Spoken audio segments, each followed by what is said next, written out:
Então, ó, ele fez aqui a expiação, né? Acabar de fazer a expiação pelo santuário, pela tenda da congregação e pelo altar, então fará chegar o bode vivo. Pronto, esse ele já matou, já aspergiu o seu sangue sobre a tampa da arca, que é o propiciatório, né? Agora ele vai pegar o bode vivo, que é o que ele vai enviar. Arão porá ambas as mãos sobre a cabeça do bode vivo, e sobre ele confessará todas as iniquidades dos filhos de Israel, todas as suas transgressões, todos os seus pecados, e os porá sobre a cabeça do bode, e enviá-lo ao deserto pela mão de um homem, à disposição para isso. Aí ele coloca a mão, já pegou o bode, já matou, fez a expiação, aspergiu o sangue na tampa do propiciatório, na tampa da água, pegou o outro bode, confessou o pecado de todo Israel, e ele vai mandar esse bode deserto adentro. Ele não vai chegar com o bode lá, bode para o deserto. Não, tem um homem que vai pegar ele, vai sair levando. Porque quando a gente lê assim, né, a gente pensa, não, só soltava o bode e ele já ia embora. Não, senão ele ia ficar por ali junto com a família dele, né? Porque tinha um bocado de bode lá. Pela mão do homem à disposição para isso. Assim, aquele bode levará sobre si todas as iniquidades deles para a terra solitária, e o homem soltará o bode no deserto. Ele vai levar para bem longe. Igual quando a gente... não vou fazer essa comparação não, que não cabe não. Eu ia fazer uma comparação seguinte. Igual quando a gente quer ficar livre de cachorro, quando era pequeno, né? Pegava os cachorros, botava no saco, andava, e soltava. Daqui a pouco, quando chegava em casa, você já estava lá na porta. Aqui não acontece isso, né? Aqui ele levava, o homem levava o deserto adentro, e de lá ele sumia o deserto adentro, né?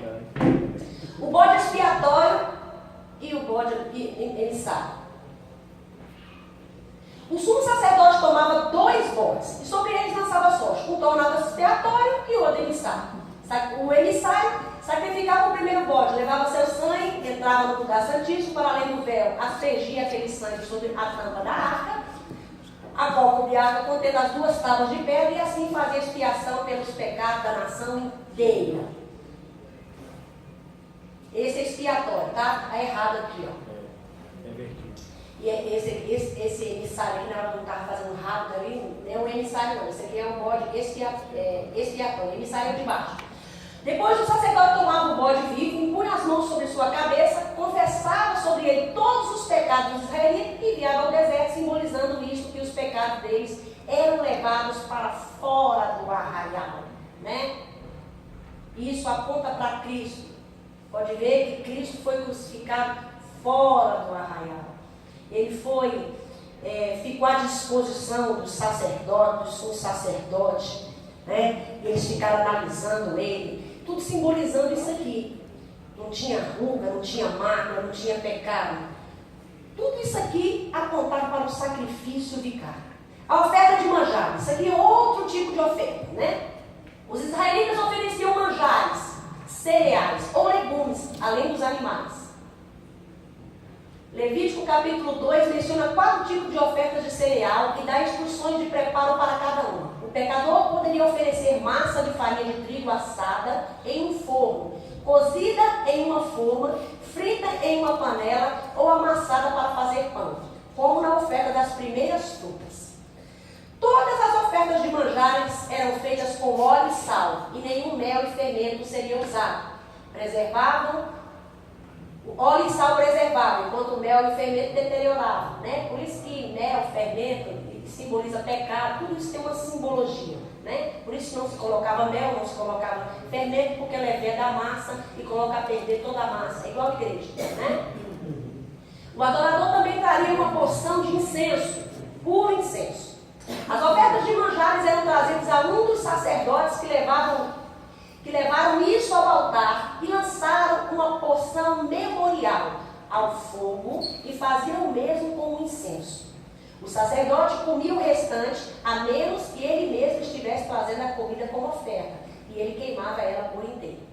Então, já uma parte dessa oferta aqui já ficava para o sacerdote, né? Deus determinou assim. O propósito da oferta de manjares é o oferecimento de presentes e fala de uma vida que é dedicada a dar e a generosidade. As ofertas pacíficas.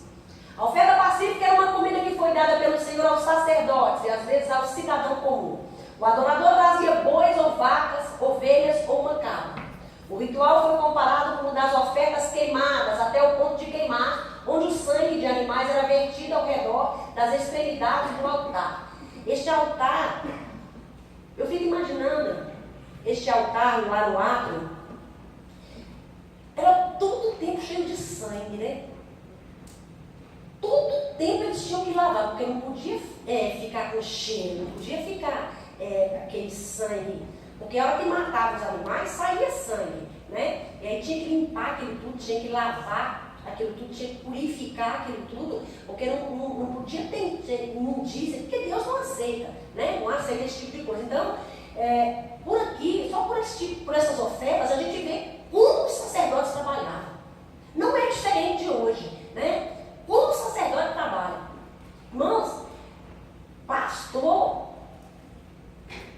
ele não vive a vida dele, não. Ele vive a vida dos outros. É todo tempo, todo tempo, todo tempo. O celular daquele ali é todo tempo. Bip, bip, bip. Eu falei, misericórdia, você como é que é a conta, Jesus? Tem um negócio desse ficar bip, bip, bip. No meu, eu quero ele. Então, suporta aquilo, misericórdia. Para ver que eu nem mexo nesse negócio de rede social, não tenho paciência. Esse negócio de WhatsApp, eu entro lá uma vez na vida, eu estou na morte lá, eu entro, mas é muito difícil. Muito difícil. E ele não, todo tempo. Eu fui olhar lá o negócio de oração dele, ela já tem para mais de 300 pessoas que ele ora todos os dias e manda uma oração lá para o povo de vida. Eu falei, misericórdia, Jesus. Não dorme mais. Eu falei, meu Deus, como é que pode, né? Não é diferente desses sacerdotes aqui. Imagina como esse povo trabalha. Imagina como este povo trabalha. É matando animal, é pegando oferta de cereal, jogando no fogo, trazendo a outra parte, mandando o bode emissário e fazendo. Meu Deus, é muita coisa, né? É muita coisa. Por isso, o zelo que Deus tem por este povo, né? Por estes anjos da igreja, que hoje é chamado, né? O pastor chamado de anjo da igreja, lá em Apocalipse diz isso, né? Deus tem um cuidado especial, porque chama e dá conhecimento, capacita, que é o que o Nilson estava falando aqui, Deus é que vai capacitando, né? Ele chama os incapacitados e vai capacitando e vai dando conhecimento. Quem mais é dado, mais é cobrado. Às vezes você olha assim, fulano ali vai para tudo quanto é lugar. Eu só for pelo menos ali, ó. Deus já me dá um puxão de orelha, já fala. Mas você tem que entender isso, sabe o quê? Cada pessoa tem uma chamada diferente, está num nível diferente da outra. O que Deus vai mais dando, mais Ele vai cobrando. Ele vai diminuindo as rédeas e trazendo para perto dele. Não somos ovelhas, né? Às vezes Ele coloca uma corda no nosso pescoço, deixa a gente ir, vai. Daqui a pouco Ele começa a puxar a corda. Quando você vê, não tem mais nada não. Você está lá no pé dele lá. Tudo que você vai fazer, só faz se Ele deixar. Por enquanto, se você ainda tem essa liberdade de fazer o que você quer fazer, desde que seja do Senhor, né? Aproveite, porque vai chegar um dia que Deus vai começar a cobrar, porque Ele vai começar a dar mais responsabilidade e Ele vai cobrando mais presença, cobrando mais compromisso, cobrando tudo. Deus é assim, né? As ofertas, assim, aqui, foram queimadas gorduras e as entranhas e o restante era comido pelo sacerdote, que eu já li. As ofertas pacíficas incluíam bolos sem levedura, né? Por que sem levedura? Porque o fermento simboliza pecado, né? E como é que você vai oferecer uma oferta com pecado, né? Não podia colocar fermento. Os sacerdotes comiam tudo, menos a porção comemorativa dos bolos e certas partes do animal. No mesmo dia que o sacrifício foi feito e quando o adorador os levava juntos, como oferta voluntária, o adorador poderia comer durante 2 dias do animal inteiro, menos o peito e a coxa direita, que era comida pelos sacerdotes. Olha, Deus tinha um cuidado tão grande por eles, ó, o peito e a coxa, que são as melhores partes, né? Reservava pelos sacerdotes. O certo não seria Deus querer para ele, né? O peito, que é o que tem mais carne, e a coxa, né? Todas as coxas, né? Não. Ele reservava para os seus sacerdotes, era para dar para eles, para o sustento deles, para eles comerem. Já os filhos de Eli, quando o povo chegava lá para oferecer essas ofertas, os dízimos e as ofertas, ele não deixava nem queimar nada, nem cozer nada. Ele pegava ela crua do jeito que estava e pegava tudo para ele fazer churrasco. Por isso, Deus matou tudinho. Jacó e Labão deram suas ofertas pacíficas quando eles fizeram o seu pacto. Está lá em Gênesis 31. Era exigido fazer essas ofertas quando se fizesse um voto de consagração a Deus, e agradecendo com louvores, enquanto espontaneamente se traziam as ofertas voluntárias. E tantos outros, né, que trouxe ofertas ao Senhor, ofertas voluntárias, oferta pelo pecado, né? A gente for falar aqui, a gente não termina isso aqui hoje, eu quero terminar. A oferta pelo pecado. As ofertas pelo pecado expiavam, liquidavam a dívida por completo, das fraquezas e fracassos não intencionais dos adoradores e fracassos diante do Senhor. Porque tem pecados que pode-se dizer premeditados. E tem pecados involuntários. Você está ali andando ali, daqui a pouco tu encontra uma pedra, dá um chute nela e já ela muda de nome. Né? Você nem... Né? E Deus pensa em tudo isso, né? Porque Ele nos conhece, foi Ele que nos fez. E para comparecer diante dele, tem que ser com um coração sincero, puro, sem pecado, sem ruga, sem mágoa. Senão Ele não escuta, né, as nossas orações. Levítico 4 diz assim: falou mais o Senhor a Moisés dizendo: fala aos filhos de Israel dizendo, quando uma alma pecar por ignorância contra alguns dos mandamentos do Senhor, ele não sabe, não conhece o mandamento, né? Acerca do que não se deve fazer e proceder contra algum deles, se o sacerdote ungido pecar para escândalo do povo, oferecerá ao Senhor pelo seu pecado que cometeu um novilho sem defeito, por expiação do pecado, e trará o novilho à porta da tenda da congregação perante o Senhor, e porá a sua mão sobre a cabeça do novilho, e degollará o novilho perante o Senhor. Né? Aqui ele está falando de um pecado que ele cometeu por ignorância, ele não sabia. Né? Cada classe de pessoas tinha várias ordenanças para executar. Os pecados do sumo sacerdote requeriam o oferecimento de um touro. Por que não de uma pomba? Por que não de uma efa de farinha? Por que de um touro? Né? Porque é um sacerdote. Se uma ovelha pecar, este pecado ele tem um peso. Se o sacerdote pecar, ele tem um peso, tanto para ele que pecou, quanto para o povo que vai ver o mau exemplo e vai levar muitos a cair por causa da sua queda. Por isso, o pecado dele aqui tinha que se oferecer um touro. E o sangue do touro não era vertido no altar, mas aspergido do dedo do sumo sacerdote 7 vezes no altar. Então, a gordura era queimada e o restante era queimado, nunca comido, fora do arraial, em um lugar limpo, onde o sacrifício era feito e as cinzas se despejavam. Levítico 4:12 diz assim: enfim, o novilho todo levará fora do arraial a um lugar limpo, onde se lança a cinza, e o queimará com fogo sobre a lenha, onde se lança a cinza, se queimará. Porque é um pecado que traz consequências muito drásticas para o povo, né? O sumo sacerdote Arão, o irmão de Moisés, foi o primeiro sumo sacerdote de Israel. Ele foi sucedido pelo seu filho mais velho. Hoje, pelo seu filho mais velho, Eleazar. Arão depois morreu, né? Depois seu filho Eleazar assumiu. Hoje, nós vemos muito na igreja, é o seguinte: é o pastor, aí ele morre, aí é o filho dele, né? Aí as ovelhas acham ruim isso. Ah, mas isso aqui vai ver uma monarquia, não, irmãos. É Bíblia. O sumo sacerdote era Arão. Depois foi Eleazar. Desde que sejam crentes. Não é o que nós temos visto Hoje as igrejas estão sendo tratadas como empresas. Tem um pastor, aí os filhos, um bando de prostituto, um bando de vagabundo, passa a vida todinha jogando bola para das piriguetes por aí, aí o pai está perto de morrer e comparece. Aí faz lá o enterro do pai, fica 2 dias fazendo o enterro do pai com o microfone na mão, porque o trono é dele. Nem crente é o miserável. Mas como é uma empresa, não é uma igreja, e não é assim que o Senhor quer que a sua igreja seja tratada. Se for crente, fica. Se não for, é o próximo na linha de sucessão. É o próximo. Não é incrédulo, não.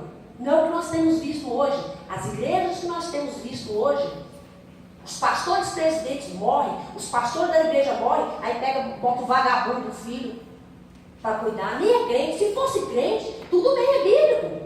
Não tem problema nenhum. É certo? É crente. Nem é crente. Aí coloca lá o vagabundo para pastorear a ovelha. Vai ele para o inferno um bocado atrás dele. Né? É o que nós temos visto. Somos exemplos disso. Estamos vivendo isso. Eu tenho certeza que muitos crentes olham e dizem, mas do mesmo jeito que Deus tratou com os filhos de Eli, vai tratar, vai morrer, vai cair, vai quebrar o pescoço. Eu já tenho visto tantos que morrem, demora, porque Deus é longânimo. E o povo sofrendo, Mas por que acontece esse tipo de coisa? Culpa nossa. Porque nós não oramos mais, nós não buscamos mais, nós não jejuamos mais, nós estamos apenas, parece que só revestido de uma religiosidade, não buscamos. Por isso que nós não temos visto mais milagre no seio da igreja. A culpa é nossa, né? Vamos voltar aqui, senão não termino, né? Não vou falar mais sobre o sumo sacerdote Arão, não, senão não termino. Passa o próximo aí que eu acho que o negócio está bem.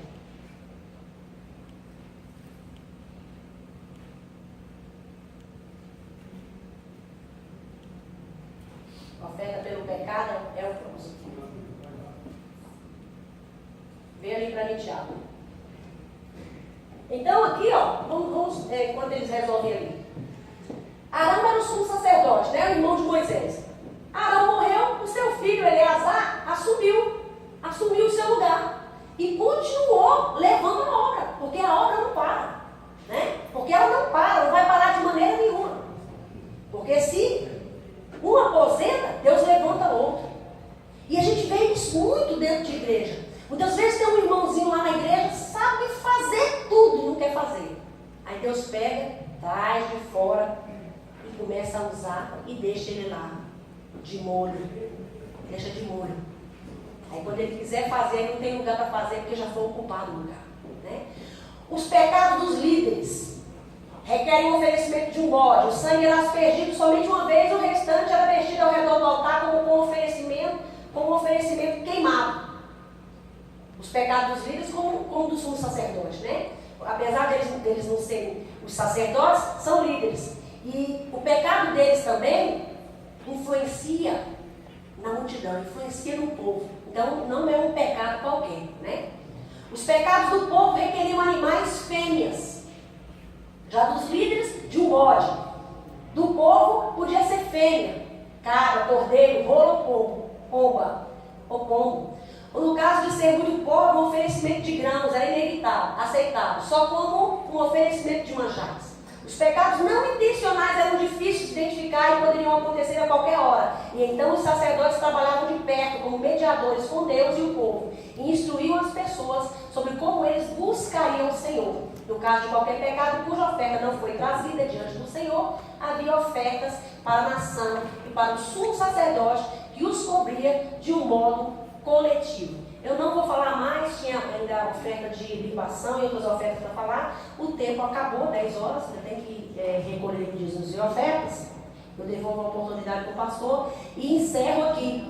Quando tiver uma oportunidade, a gente fala sobre essas outras ofertas, são várias que tem, mas como não vai dar tempo, mas o mais importante é o seguinte: o que eu me propus a fazer aqui, eu fiz, que foi mostrar e provar que dízimos e ofertas, eles estão vigentes, tanto no Antigo Testamento quanto no Novo Testamento.